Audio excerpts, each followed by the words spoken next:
কাউকে তো দেখছি না। ওই তো কাশিম আর শরীফ মনে হচ্ছে ওখানে বসে, দেখি যাই তো। আরে কাশিম, চিরে তোরা এখানে? ও দাদা একটু বেড়াতে এসেছিলাম তো। ভালো আছিস? হ্যাঁ ভালো আছি। আপনি ভালো আছেন? আছি, ভালো আছি। কাজ কাম কিছু করছিস না? পড়াশোনা তো হলো না। পড়াশোনা সেরকম করতেও পারেনি, কাজ কামও পারেনি দাদা, বেকার। কোনো কাজ নাই, বেকার অবস্থা। এখনকার দিনে কাজ পাওয়া যাচ্ছে না রে। আমি যেটা বলি একটা কথা ভালো করে শোন। একটা সেলুন খুলে নে। চুল কাটা সেলুন দাদা? হ্যাঁ, চুল কাটতে পারবি না?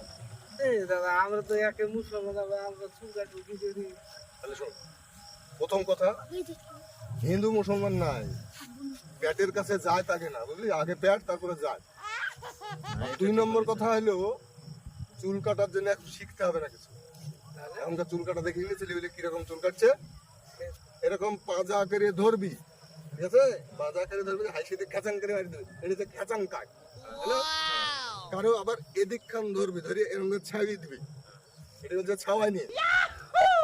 ও এমন খুশি হবে, পকেট থেকে 100 টাকার নোট তোকে বাইর করে দিবে, এরকম করে মোবাইল একটা সেলফি তুলবে, খাজাং করে স্ট্যাটাস দিয়ে দেবে, অমনি বলবে যে কাশিম জিন্দাবাদ। তাহলে দাদা আমি সেলুন তাই কয়?